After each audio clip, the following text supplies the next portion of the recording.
our 2-bedroom, 2-bathroom. This is 1,111 square feet. Down this entryway, you do have a utility closet.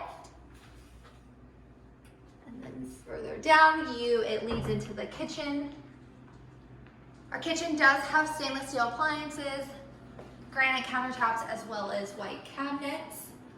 This does come with a washer and dryer, as well as built-in pantry, lots of storage.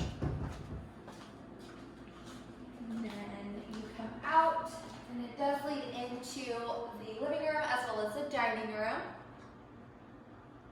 Follow me this way, we can take a look in the master bedroom.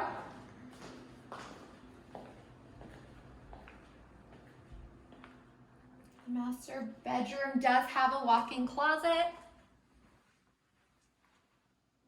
as well as an attached bath. This one does come with built-in storage as well, and a garden-style bed. And we can head out and take a look into the living room. It does lead out to the patio. And we'll take a look at the second bedroom.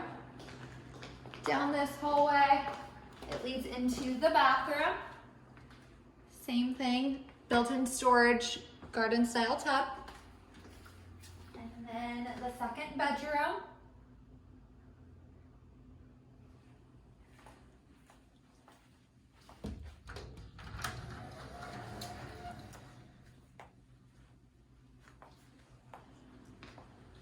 We hope to see you soon.